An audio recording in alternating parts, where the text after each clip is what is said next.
జమ్ము ఏది అయినా ట్రై చెయ్యి ఆచి చికెన్ మసాలా. ఆచి చికెన్ మసాలా.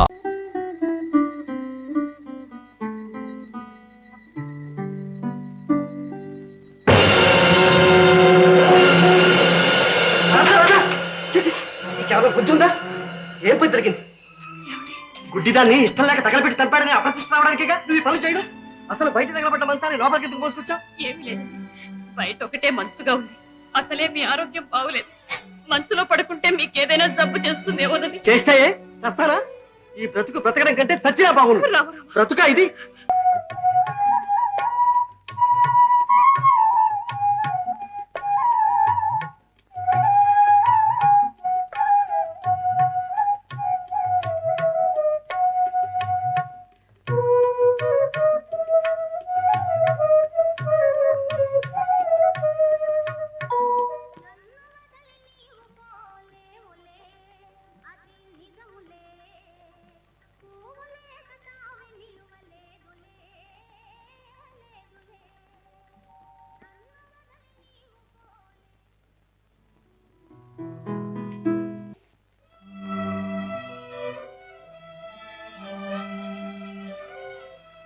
శాంతి, శాంతి, నీకు తీరని ద్రోహం చేశాను.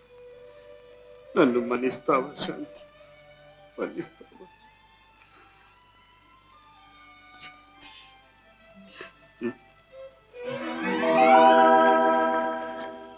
నువ్వా?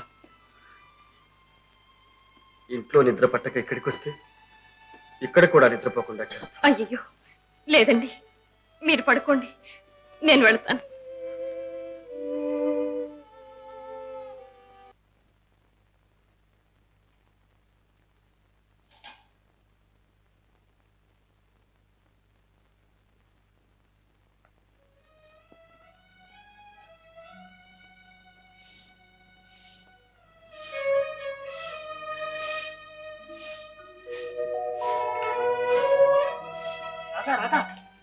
ఏమిటండి? ఏమిటి పని? బియ్యపు చాట్లో పాచి పెట్టావు. అయ్యో చూడలేదండి. నువ్వు చూడలేవు, అందుకేగా నేను ఏ పని చేయొద్దని చెప్పేది. ఇంటెడు చాకరీ మీరు ఒంటరిగా చేస్తుంటే నన్ను ఊరికే కూర్చోమంటారా? రాధ, చేయలేనప్పుడు నువ్వు మాత్రం ఏం చేస్తావు చెప్పు. నాకేదో సహాయం చేయాలి, నా చాకరీ రెట్టింపు చేయడం తప్పు. నా మాట విను, ఇలా కూర్చో. కూర్చో.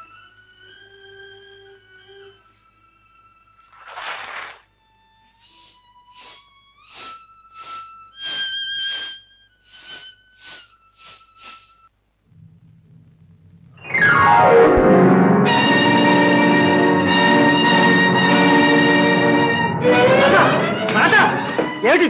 ఎవరు చేయమన్నారు ఈ పని? ఏమి లేదండి, మీకు స్నానానికి నీళ్లు తోడి పెడదామని. నీళ్లు కాదు, నిప్పులు తోడు. ఇంకాస్తుంటే బావిలో పడేదని. చేయలేని దానికి చేయలేనట్టు పని ఉండకూడదు. నా ప్రాణాలు తీగిపోతే పాప లోపల పో.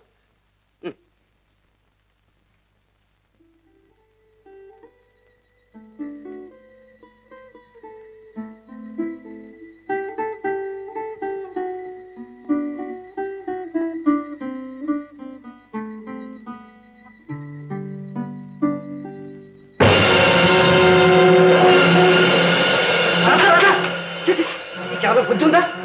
ఏం పని జరిగింది? గుడ్డిదాన్ని ఇష్టం లేక తగలబెట్టి చంపాడని అప్రతిష్ట రావడానికిగా నువ్వు ఈ పనులు చేయడం. అసలు బయట తగలబడ్డ మంచాన్ని లోపలికి ఎందుకు మోసుకొచ్చా? ఏమి లేదు, బయట ఒకటే మంచుగా ఉంది. అసలే మీ ఆరోగ్యం బాగులేదు. మంచులో పడుకుంటే మీకేదైనా జబ్బు చేస్తుందేమోనని. చేస్తే చస్తానా? ఈ బ్రతుకు బ్రతకడం కంటే చచ్చినా బాగుండు. బ్రతుకా ఇది? నరకం. చిచి.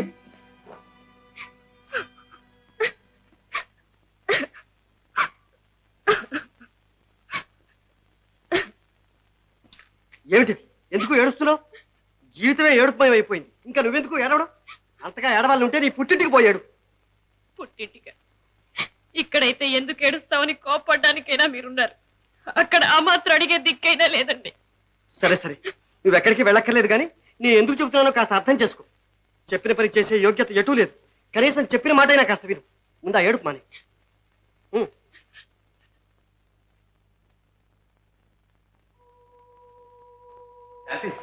రిజల్ట్స్ పడ్డాయమ్మా. నువ్వు ఫస్ట్ క్లాస్ లో పాస్ అయ్యావు. మరి వేడు అందరికీ అప్పుడే చెప్పానుగా యూనివర్సిటీ ఫస్ట్ వస్తాడని. అలాగే వచ్చాడు. ఇంతకీ మనకు అదృష్టం లేదు. ఏమిటి నాన్న? చాలా తెలివైన వాడు, మనకు అన్ని విధాలా తగినవాడు. బిఏ పాస్ అయ్యాక లా కూడా చదివించి నా ప్రాక్టీస్ అంతా అతనికే ఒప్పచెప్దాం అనుకున్నాను. కానీ ఇప్పుడు మాత్రమే నాన్న, నేను ఉన్నానుగా. శాంతి, నువ్వు లా చదువుతావా? ఏ చదవకూడదా? అబ్బే, ఎందుకు చదవకూడదు? పెళ్లి పెటాకులు లేకుండా నువ్వు లా చదివి ఎక్కిన కోతి ఎక్కకుండా తిరుగుతుంటే కన్నవాళ్ళ మా కడుపు నిండిపోతుందమ్మా. ఇప్పుడు నా పెళ్లికే వచ్చిందమ్మా తొందర. మరి నువ్వు చదవబోయి వకీల్ చదువు తొందర వచ్చింది. నాన్న, నన్ను చదవనిండి నాన్న. అది కాదమ్మా, ఆడపిల్లవు పెళ్లి చేసి చూడాలన్నది మాకు. మీరు చదివించినా చదివించకపోయినా ఇప్పట్లో నా పెళ్లి మాత్రం జరగదు నాన్న. ఎందుకు జరగదు? అదంత సులభం కాదమ్మా. పోనీలేవే, చదువులో పడితే దానికి కాస్త మనశ్శాంతి అయినా ఉంటుంది. నేను నూతలో పడితే అందరికీ మనశ్శాంతిగా ఉంటుంది. మీ ఇష్టం వచ్చినట్టే కానిది. అసలు దాని జీవితం పాడు చేసిందే మీరు కాదు. పట్నం నుంచి వస్తున్నాను. మీ వారెక్కడ? ఆఫీస్కి వెళ్ళారు. ఆఫీస్కా? ఎక్కడ పనిచేస్తున్నారు? తాలూకా ఆఫీసు ఏదో అన్నారు. ఇంతకు మీరెవరు? వారు పట్నంలో ఉండగా మా ఇంట్లోనే ఉండేవారు. అలాగా?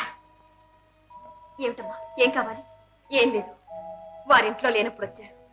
మీకు మంచి మర్యాద చూడడానికైనా ఏం పర్వాలేదు. నాకు మర్యాద ఏమిటి? ఉండు, నేను వేస్తాను. ఇలా కూర్చో. చూసారా, ఇది నా పరిస్థితి. ఇంటికి వచ్చిన అతిథుల చేత కూడా పనులు చేయిస్తున్నాను. దానికి ఇది నా ఇల్లు. ఇంట్లో ఇంకెవరూ లేరా? నువ్వు ఒంటరిగానే ఉంటున్నావా?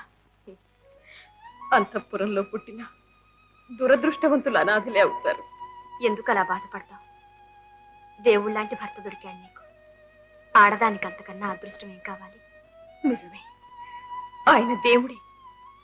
కానీ నేను ఆయనకి ఏ విధంగానూ సుఖాన్ని సంతోషాన్ని ఇవ్వలేకపోతున్నాను. చివరకు పరిచర్యలైనా చేయలేకపోతున్నాను. ఇది దురదృష్టం కాదా? రాధా, ఏమిటిది? ఏడుస్తున్నావా? లేదు, నీ మనసులో ఏదో బాధ ఉంది, దాస్తున్నావు. నాతో చెప్పడానికి నన్ను నీతో పుట్టువనుకో. అక్క, నీ బాధ తీర్చలేకపోయినా పంచుకుంటాను. చెప్పు అక్క. నిన్ను చూడలేకపోయినా కపటం లేని నీ హృదయాన్ని వింటున్నాను. నా కోసం నీ కళ్ళల్లో కదిలే కన్నీటిని ఊహించుకుంటున్నాను. చాలమ్మా, నాకదే చాలు. ఇప్పుడు చెప్పు అక్క. నీకు కాక మరెవరికి చెప్పుకుంటాను? జీవితంలో వారికి ఎటురూ సుఖం లేదు. కనీసం శాంతి అయినా లేకుండా పోయింది. అందుకు కారణం నేనే.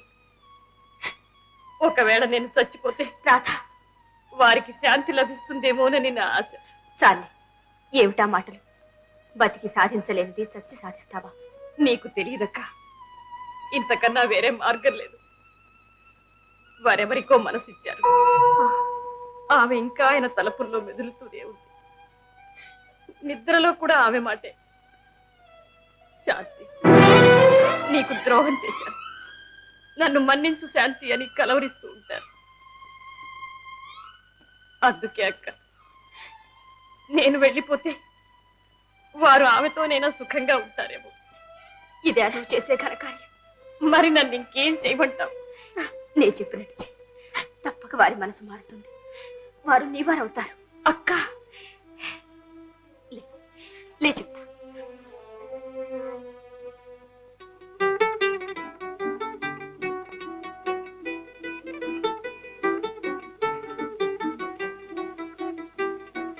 రాధా, నువ్వు ఇప్పుడు ఎలా ఉన్నావు తెలుసా? ఎలా ఉన్నాను? నాకే ముద్దొచ్చేట్టున్నావు.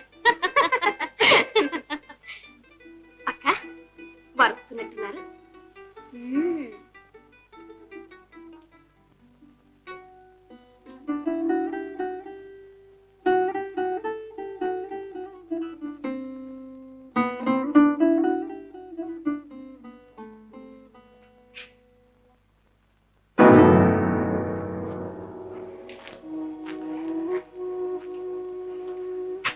రాధా, ఏమిటి సింగార్?